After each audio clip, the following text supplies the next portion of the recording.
اگر آپ کو میری یہ ویڈیو پسند آئے تو like, comment and share, subscribe کرنا مت بھولیے۔ السلام علیکم آڈینس، 100 سال بعد ناول کی اگلی ایپیسوڈ کی طرف بڑھتے ہیں۔ ایک چوہے کی کہانی۔ روس کے سائنسدانوں کا ایک مشن پاکستان دورہ کرنے کے بعد پہنچا۔ ہندوستان کی سیاحت کے بعد اس وفد کے لیڈر نے واپس پہنچ کر ریڈیو پر حسب ذیل تقریر کی۔ ہمارا خیال تھا کہ پاکستان کے اخبارات ہندوستان کے متعلق غلط بیانی سے کام لے رہے، لیکن ہندوستان کے موجودہ حالات کا سرسری جائزہ لینے کے بعد ہم اس نتیجہ پر پہنچے ہیں کہ اس ملک کی حکومت نے اگر جانوروں کے متعلق اپنے قوانین میں تبدیلی نہ کی تو 50 برس کے بعد یہاں انسان کی زندگی ناممکن ہو جائے گی۔ یہاں آئے دن نہ صرف سانپوں اور جنگلی درندوں کی تعداد میں اضافہ ہو رہا ہے، بلکہ چوہے، مکھیاں اور مچھر اس قدر بڑھ گئے ہیں کہ ہر سال کروڑوں انسان ان کی بدولت پھیلنے والی وباؤں کا شکار ہو جاتے ہیں۔ ہم نے سب سے زیادہ دلچسپ جانور دیکھا وہ یہاں کا بندر ہے، اور بندر اتنا دلچسپ جانور ہے کہ اس کی کیا ہی بات۔ اس کی کہانی کی طرف بڑھتے ہیں۔ بندروں کی ذہنی ترقی دیکھ کر میرے بہت سے ڈارون کے نظریہ ارتقاء کے قائل ہو گئے۔ ہمارے خیال میں اس ملک کا بندر اپنے ارتقاء کی منزل پر پہنچ چکا ہے۔ یہاں پر آج سے 50,000 برس پہلے انسان تھا، لیکن گزشتہ 70-80 برس میں جو ترقی اس جانور نے کی ہے، اس سے بعض ڈاکٹروں کا اندازہ ہے کہ وہ بہت جلد انسان کا درجہ حاصل کر لے گا۔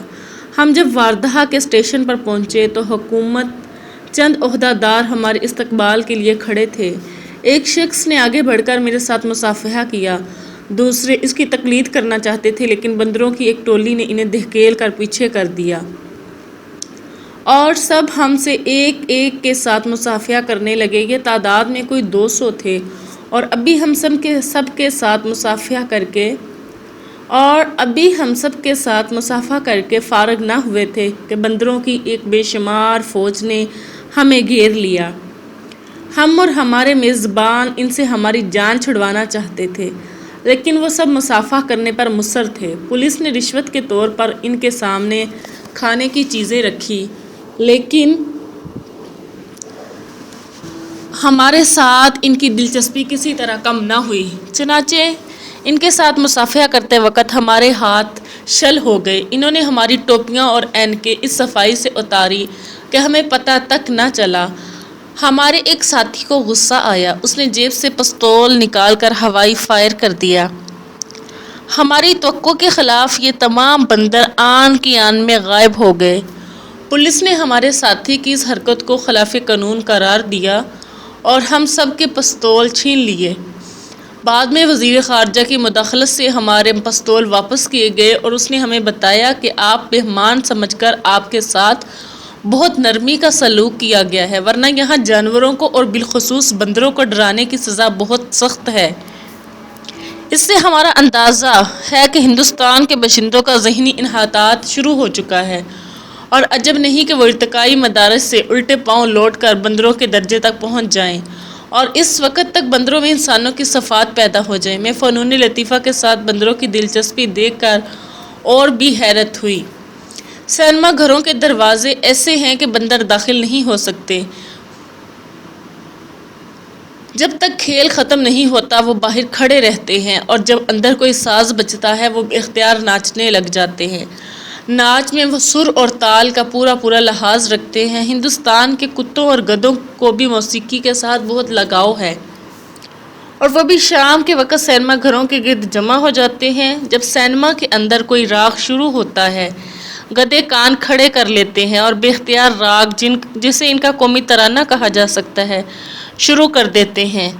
جب وہ اپنی فطری مجبوری کے باعث اپنی لمبی اور دلکش تانوں کو ڈھیچوں میں تبدیل کرتے ہیں تو ان کی آنکھوں سے اس ذہنی کشمکش کا پتہ چلتا ہے جو حیوانیت سے انسانیت یا وحشت سے تہذیب کی طرف پہلا قدم اٹھانے کے بعد شروع ہوتی ہے۔ لیکن کتے اس خوبی کے ساتھ سر سے سر ملاتے ہیں کہ عقل دنگ رہ جاتی ہے۔ ہمارا خیال ہے کہ جہاں تک موسیقی کو سمجھنے کا تعلق ہے، اس ملک کے کتے ارتقاء کی بہت سی منازل طے کر چکے ہیں۔ گدھے ان سے ایک منزل پیچھے ہیں۔ بندر موسیقی سمجھتا ہے، سر اور تال پہچانتا ہے اور بالکل انسان کی طرح ناچ سکتا ہے، لیکن وہ گا نہیں سکتا۔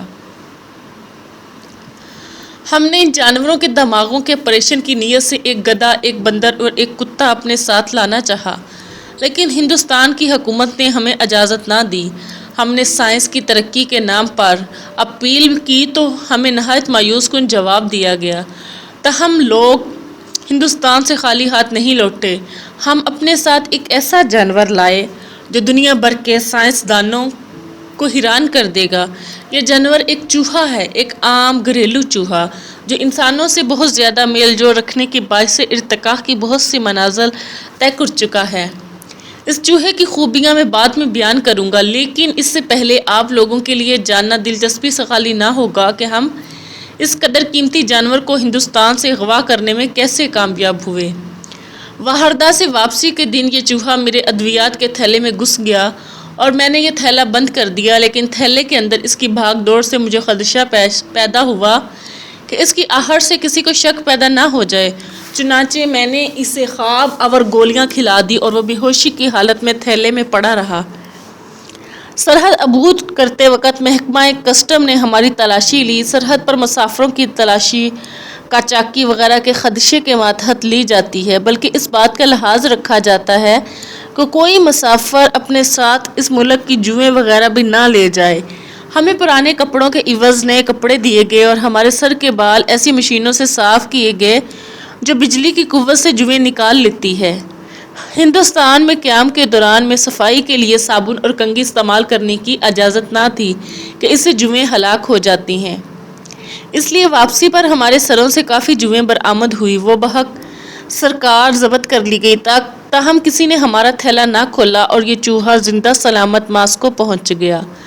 اب میں اس کی چند خوبیاں بیان کرتا ہوں۔ یہ ہمارے ملک کے چوہوں سے بہت بڑا ہے اور انسان سے بالکل نہیں ڈرتا۔ ہم ہندوستانی موسیقی کے چند ریکارڈ اپنے ساتھ لائے ہیں اور جب گرامو فون پہ ریکارڈ بجائے جاتے ہیں تو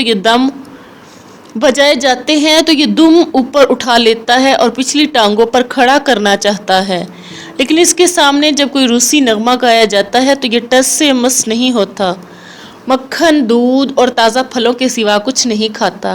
کئی گھنٹے آئینے کے سامنے بیٹھ کر اپنی صورت دیکھتا رہتا تھا، لیکن کل میں نے اس کی ایک مونچھ کتر دی تھی اور اب اگر اس کے سامنے آئینہ رکھا جائے تو یہ آنکھیں بند کر لیتا ہے۔ یہ ہمارے ملک کے چوہوں سے بہت نفرت کرتا ہے اور ان کے ساتھ ایک چوہا چھوٹ گیا اور اس نے بے تحاشا ٹھنڈے پانی کے برتن میں چھلانگ لگا دی اور اچھی طرح نہا دھو کر باہر نکلا۔ ہم نے پھر اس قسم کا جسم ایک چوہے کے ساتھ مکس کر دیا، ورنہ یہ پھر نہانے لگ گیا۔ روس کے تمام بڑے سائنسدان اس چوہے کا معائنہ کر چکے ہیں۔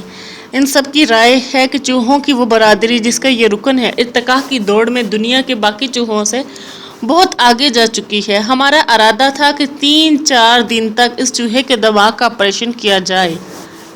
یورپ اور ایشیا کے بہت سے سائنسدان ماسکو میں جمع ہو چکے ہیں، لیکن امریکہ کے 10 نامور سائنسدانوں کی طرف سے ہمیں تار ملے ہیں کہ ان کی آمد تک یہ کارروائی ملتوی کی جائے۔ اس دلچسپ کارروائی میں مختلف ممالک سے قریباً 180 ایسے سائنسدان حصہ لیں گے جو بین الاقوامی شہرت میں حصہ لے چکے ہیں۔ ہم نے ہندوستان کے لیے ڈاکٹروں کو بھی دعوت دی ہے، لیکن ابھی تک ان کی طرف سے کوئی جواب نہیں آیا۔ باہر کے ممالک اس چوہے کے ساتھ جو دلچسپی لے رہے ہیں، اس کا ثبوت اس بات سے بھی ملتا ہے کہ اب تک 60 اخبار نویس ماسکو پہنچ چکے ہیں اور مزید کی آمد کی توقع ہے۔ آج اس چوہے کی اچانک علالت نے ہمیں پریشان کر دیا۔ ڈاکٹروں نے گہری سوچ بچار کے بعد میری اس رائے کے ساتھ اتفاق کیا کہ اسے ٹھنڈے پانی میں نہانے سے زکام ہو گیا ہے، چنانچہ اسے دوائی دی گئی اور اس کی طبیعت بالکل ٹھیک ہے۔ ماسکو ریڈیو کی یہ تقریر سن کر ہندوستان کی حکومت اور عوام سخت مضطرب ہوئے۔ بڑے بڑے لیڈروں کا یہ متفقہ فیصلہ تھا کہ اس چوہے میں کسی مہاپرش کی آتما تھی اور اس کا قابل دان ہندوستان کے باشندوں کے لیے یقیناً ناقابل برداشت ہوگا۔ اخبارات نے کسٹم کے افسروں کو بہت بری طرح کوسا، جن کی کوتاہی کے باعث ماسکو کے سائنسدان اس قیمتی چوہے کو اغوا کر کے کامیاب ہوئے اور حکومت نے فوری مداخلت کا مطالبہ کیا۔ حکومت نے محکمہ کسٹم کے 15 افسروں کو فوری معطل کر دیا اور وزیر خارجہ کو حکم دیا کہ وہ چوہے کی جان بچانے کے لیے چارہ جوئی کرے۔ وزیر خارجہ یہ مہم ماسکو کے ہندوستانی سفیر کو سونپنے کی بجائے جو بذریعہ ہوائی جہاز ماسکو پہنچا، لیکن ماسکو کی حکومت نے جواب دیا کہ وہ چوہا اب سائنسدانوں کی بین الاقوامی مجلس کی ملکیت ہو چکا ہے، اس لیے حکومت مداخلت کرنے سے معذور ہے۔ ہندوستان کا وزیر خارجہ یکے بعد دیگرے سائنسدانوں کی مجلس کے تمام عہدیداروں سے ملا، لیکن انہوں نے اس کی درخواست کو ہنسی مذاق میں اڑا دیا۔ ہندوستان کا وزیر خارجہ مایوس ہو کر واپس لوٹا۔ اس کی آمد پر پارلیمنٹ کا ہنگامی اجلاس بلا لیا گیا اور 3 دن کی گرما گرم بحث کے بعد پارلیمنٹ نے یہ فیصلہ کیا کہ روس کی حکومت کو ایک یادداشت روانہ کی جائے گی اگر وہ چوہا واپس بھیج دیں تو بہتر، ورنہ ہندوستان کی حکومت روس کی حکومت سے سیاسی تعلقات منقطع کر لینے پر مجبور ہو جائے گی۔ اس فیصلے کی نقول تمام ان حکومتوں کو روانہ کی جائے جن ممالک کے سائنسدانوں نے اس بے زبان چوہے کی جیوہتیا میں حصہ لے رہے ہیں۔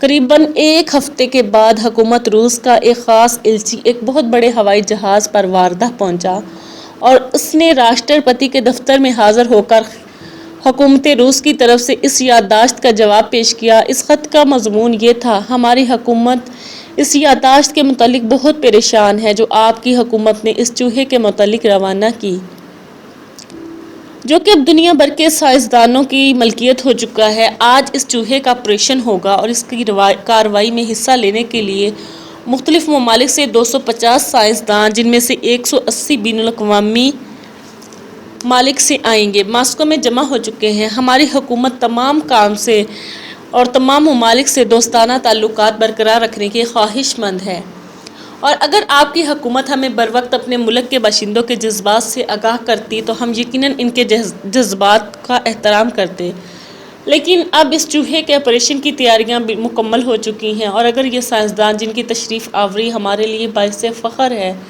مایوس ہو کر واپس لوٹے تو ہماری بین الاقوامی شہرت اور بہت برے اثرات پڑیں گے، اور یہ پوزیشن ہمارے لیے ناقابل قبول ہے کہ ہم آپ کی حکومت کے دباؤ سے سائنس کی سرپرستی سے دستکش ہو جائیں۔ اس بات کا ثبوت دینے کے لیے حکومت روس آپ کی حکومت سے خواہ بگاڑ پیدا نہیں کرنا چاہتی۔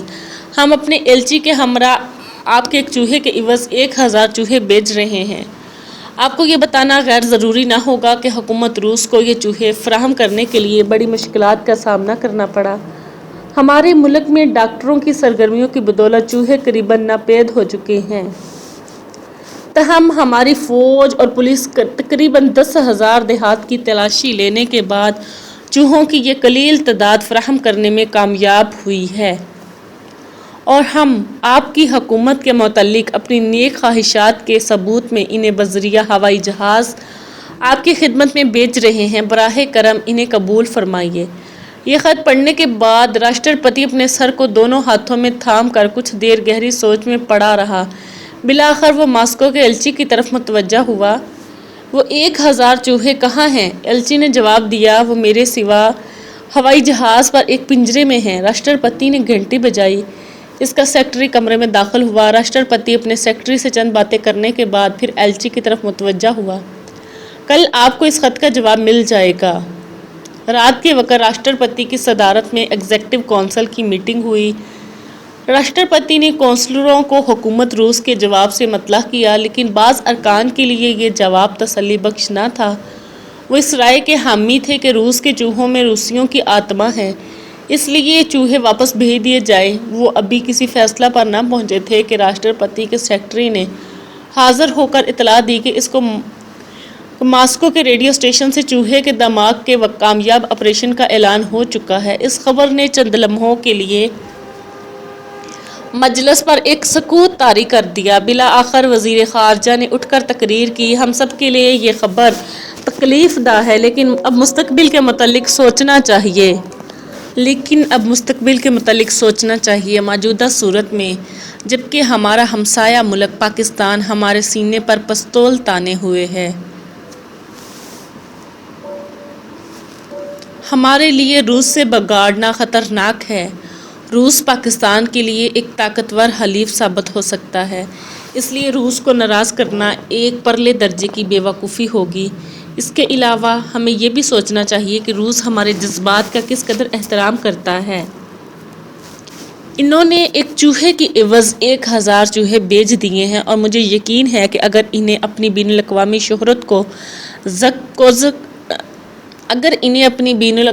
شہرت کو زک پہنچنے کا اندیشہ نہ ہوتا تو ہمارے ملک کا چوہا بھی ہمارے حوالے کر دیتے۔ وزیر جنگ نے اس تقریر کا جواب دیتے ہوئے کہا، اب جو ہونا تھا سو ہو چکا، اب نہ ہم اور روسی اس چوہے کو زندہ کر سکتے ہیں۔ ہمارے سامنے سب سے زیادہ نازک مسئلہ یہ ہے کہ ملک کی رائے عامہ کی تسلی کس طرح کی جائے۔ لوگ بہت مشتعل ہیں۔ پارلیمنٹ میں ہماری مخالف پارٹی یقیناً اس اشتعال سے فائدہ اٹھائے گی اور نئی وزارت بنانے کی کوشش کرے گی۔ میرے خیال میں محکمہ نشر و اشاعت کی طرف سے یہ اعلان ہونا چاہیے کہ روس نے ہار مان لی ہے اور ایک چوہے کے عوض ہمیں 1000 چوہے بیچ دیے ہیں اور ہم اپنے ایک چوہے کے دماغ کے آپریشن کے بدلے روس کے 1000 چوہوں کے دماغوں کا آپریشن کر ڈالیں گے۔ انہوں نے ہمارے کسی ایک انسان کی آتما کا پنجرہ توڑا ہے، ہم ان کی 1000 انسانوں کی آتما کا پنجرہ توڑیں گے۔ وزیر خارجہ نے کہا، لیکن روس جیسی طاقت اور سلطنت اپنے متعلق یہ پروپیگنڈا کیسے برداشت کرے گی اور اس نے ہار مان لی۔ وزیر جنگ نے جواب دیا، حکومت روس کو در پردہ یہ اطلاع بھجوائی جا سکتی ہے کہ ہماری یہ کارروائی محض عوام کو مطمئن کرنے کے لیے ہے۔ وزیر خارجہ مطمئن ہو کر بیٹھ گیا تو بڑے پردہت نے اٹھ کر اعتراض کیا کہ جو ہتھیا ایک پاپ ہے اور اس کی اجازت کسی صورت میں نہیں دی جا سکتی۔ میں اس بات کی سخت مخالفت کروں گا، آپ عوام کو مطمئن کرنے کی کوئی اور صورت نکالیں۔ راشٹرپتی نے جواب دیا، میرے خیال میں عوام کو مطمئن کرنے کا کوئی طریقہ نہیں۔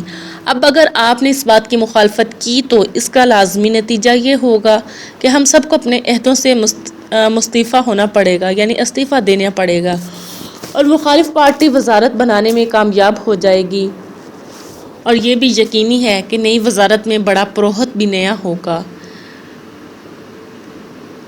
بڑے نے قدرے پریشان ہو کر جواب دیا، مجھے سوچنے کا موقع دیجیے، میں کوئی نہ کوئی راستہ ضرور نکال لوں گا۔ وزیر خارجہ نے کہا، آپ ذرا باہر جھانک کر دیکھیے، دفتر کے گرد تقریباً 2 لاکھ انسان گھیرا ڈالے کھڑے ہیں اور نہایت بے چینی سے ہمارے فیصلے کا انتظار کر رہے ہیں۔ کمرے میں سکوت طاری ہو گیا اور باہر سے لوگوں کا شور و غوغا سنائی دینے لگا، اور اس شور گل سے تھوڑے دیر کے بعد یہ سکوت ٹیلی فون کی گھنٹی نے توڑا۔ راشٹرپتی نے ریسیور کان سے لگاتے ہوئے کہا، سنیے، چیف میڈیکل افیسر روس کے چوہوں کے متعلق کچھ کہنا چاہتا ہے۔ حاضرین راشٹرپتی کی طرف متوجہ ہوئے تو اس نے ٹیلی فون پر کسی کے بات کے جواب میں کہا، تم میں کیا کروں، تمام چوہے بچے دیتے ہیں، جہاں جی چاہے رکھو۔ یہ کہتے ہوئے اس نے جھنجھلا کر ٹیلی فون رکھ دیا اور حاضرین کی طرف دیکھنے لگا۔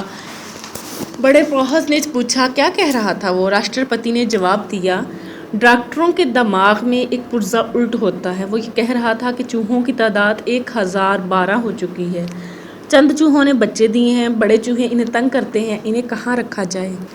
بڑے پروہت نے خوشی سے اچھلتے ہوئے کہا، بھگوان کی دیا سے یہ مسئلہ بھی حل ہو گیا، اب ہم کہہ سکیں گے کہ ہمارے چوہے کی آتما نے روسی چوہیا کے گھر جنم لے لیا ہے۔ میں ابھی باہر نکل کر لوگوں کو خوشخبری دیتا ہوں، لیکن یہ بہتر ہوگا کہ چیف میڈیکل افیسر ایک چوہیا اور اس کے بچے کو پنجرے میں ڈال کر یہاں بھیج دے تاکہ میں لوگوں کو دکھا سکوں۔ راشٹرپتی نے ٹیلی فون اٹھاتے ہوئے کہا، لیکن آپ کو یقین ہے کہ آپ لوگوں کو مطمئن کر سکیں گے؟ بڑے پروہت نے جواب دیا، مجھے 100% یقین ہے۔ اگلے دن واردہ کے تمام اخبارات میں ہندوستان کی شاندار فتح کے عنوان سے خبریں اور مضامین اور ایک چوہیا اور اس کے نوزائیدہ بچے کی تصویریں شائع کی گئی۔ اخبارات میں بڑے پروہت کا وہ اعلان بھی درج تھا جس میں یہ بتایا گیا تھا کہ لوگوں نے چوہیا اور اس کے نوزائیدہ بچے کو جس میں ہندوستانی چوہے کی آتما تھی دیکھ کر خوشی کے نعرے لگائے۔ مردوں اور عورتوں نے اس کے پنجرے کے سامنے روپوں اور زیورات کا ڈھیر لگا دیا۔ یہ تمام رقم 7,20,750 روپے 7 آنے 6 پائی بنتی ہے اور حکومت نے یہ خوشی کے ساتھ اعلان کرتی ہے کہ اس میں سے آدھی رقم یعنی 7,20,750 روپے 7 آنے سے آدھی رقم